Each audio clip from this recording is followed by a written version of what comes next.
ते घेऊन त्यावर निश्चितपणे तात्काळ कारवाई करण्यात येईल। प्रश्नोत्तराचा तास संपला। 289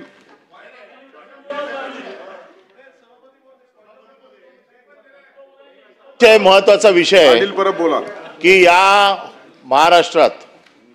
महाराष्ट्राचे मुख्यमंत्री श्री देवेंद्र फडणवीस साहेब ज्यांची एक प्रतिमा आहे, ज्यांच्याकडे बघताना लोक सुसंस्कृत म्हणून बघतात, आणि अशा मुख्यमंत्र्यांच्या सरकारमध्ये एक आमदार माजलेला बनियन आणि लुंगीवर कॅन्टीन मध्ये येऊन कर्मचाऱ्यांना अक्षरशः बॉक्सिंग स्टाईलने मारतोय। जरा चव्हाण साहेब जरा थांबा, जरा महत्वाचा विषय आहे की माझी मुख्यमंत्र्यांना विनंती आहे की आपला ह्या सरकारच्या आमदारांवरती वचक आहे की नाही। आपल्यासारखा एखादा ज्याला असं वाटतं की महाराष्ट्र सुसंस्कृत असला पाहिजे, आपली जी प्रतिमा जी सुसंस्कृतपणाच्या पण जी लोकांच्या मनामध्ये आहे त्याला तडे देण्याचं काम अशा प्रकारचे आमदार करतायत। म्हणजे एक आमदार निकृष्ट दर्जाचं जेवण दिलं म्हणून कॅन्टीनच्या कर्मचाऱ्याला बनियन आणि लुंगीवरती, अरे आमदाराने कसं राहावं याचे किमान काहीतरी संकेत आहेत की नाही। लुंगी टॉवेल आहे म्हणतात। आता माझी मुख्यमंत्र्यांना विनंती आहे की मुख्यमंत्री काय चाललंय आपल्या राज्यामध्ये। हे आमदार बनियन टॉवेल मध्ये खाली येतात, मारतात। हे काय रस्त्यावरच्या गल्लीवरचे लोक आहेत काय? कर्मचाऱ्यांना मारतात। अरे तुमच्या ताकद आहे तर त्या खात्याच्या मंत्र्याच्या मारा ना।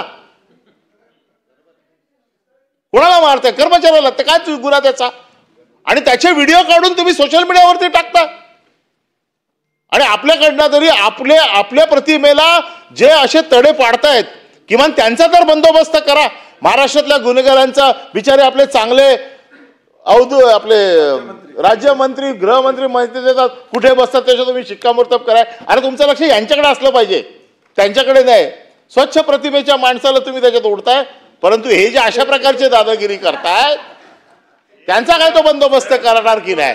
आणि म्हणून माझी मुख्यमंत्र्यांना विनंती आहे की मुख्यमंत्री महोदय, आपण या राज्याचे प्रमुख आहात। आपल्याकडे ज्या नजरेने जनता बघते आणि आपल्या राज्यामध्ये आपल्या सरकारच्या एक पाठिंबा देणारा अशा लोकांचा पाठिंबा तुम्ही घेणार का?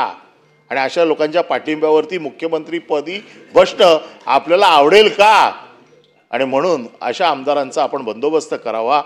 मला असं वाटतं की निलंबित करता येत असेल तर निलंबित करावं, कारण गेस्ट हाऊस हे आपल्या विधिमंडळाच्या कार्यकक्षेत येतं। आणि मी जर समजा इथे मारलं असतं आतमध्ये कोणाला कर्मचाऱ्याला तर आपण मला निलंबित करू शकले असते, आपल्याला तो अधिकार आहे। जर हॉस्टेल आपल्या त्या विधिमंडळाच्या कक्षेत येत असेल तर मला असं वाटतं की त्याला निलंबित करण्याचा अधिकार देखील आपल्याला आहे। तर माझी आपल्याला विनंती आहे की त्याला निलंबित करा, बडतर्फ करा, काय करायचं ते करा, पण आपण हे खपवून घेणार नाही हे तरी किमान आता महाराष्ट्राच्या जनतेला कळू देत। माननीय सभापती महोदय, सन्माननीय परब साहेबांनी जो विषय या ठिकाणी मांडलेला आहे, खरं म्हणजे मी देखील त्याची